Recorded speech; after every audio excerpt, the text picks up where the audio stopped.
On se dirige maintenant à Château-Richer, où les célébrations des 75 ans d'existence du Cercle des fermières battent leur plein présentement.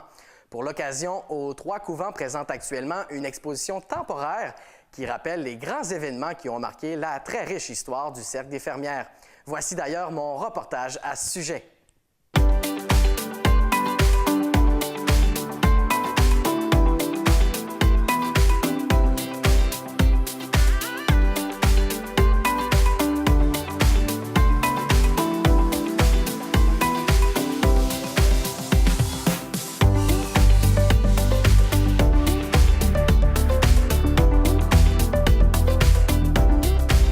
D'abord et avant tout, l'exposition, c'est 75 ans d'événements, donc 75 ans qui ont marqué l'histoire des fermières de Château-Richer.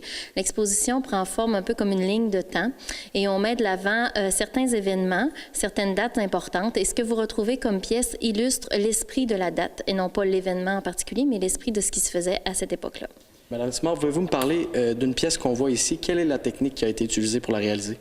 Ici, c'est un ensemble de baptêmes qui a été utilisé de génération en génération, mais elle a été confectionnée au départ dans la robe de mariée de la propriétaire. Et puis ça date de quelle époque, ça? Ça a 70 ans. Et justement, vous me parliez de la technique, là. Parlez-moi un petit peu de cette technique-là. Bien, ils ont pris la robe de mariée, ils l'ont toute défaite, puis ils l'ont reconfectionnée en trousseau de baptême. On retrouve la petite robe, la cape, et en dessous de la cape, on a même un jupon, la petite capine, la petite couverture pour le bébé. Simard, parlez-moi de ces techniques-là. Ce sont des techniques d'antan, mais qui sont toujours utilisées aujourd'hui, et puis on peut en faire des choses actuelles. Exactement.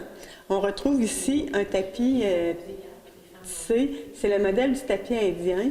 Puis avec les belles couleurs qu'on retrouve, ça vient faire plus moderne. Mais on en tissait aussi en 1942 des choses comme ça. À côté, vous avez un linge de vaisselle qui est très d'actualité. Puis c'est la même chose. Ça a continué dans le temps. Ensuite de ça, une petite lavette faite avec de la récupération de fil des métiers. Quand on finit une pièce, on récupère et on fait les petites lavettes.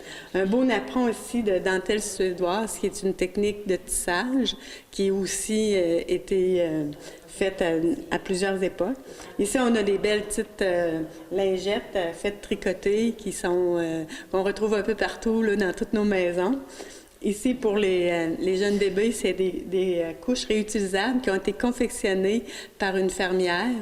Et là, on retrouve notre mignon qui a été tricoté par une fermière. On peut dire qu'au Cercle des fermières, on peut faire des choses qui sont aussi d'actualité.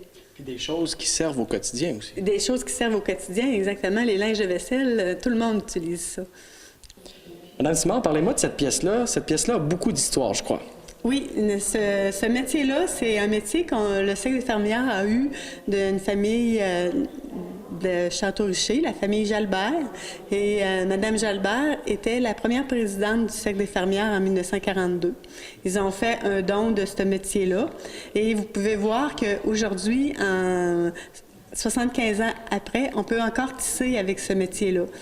Ici, on a monté une pièce de napperon avec un modèle de chèvrefeuille et on peut tisser plusieurs modèles avec ce patron-là. On peut faire 19 modèles.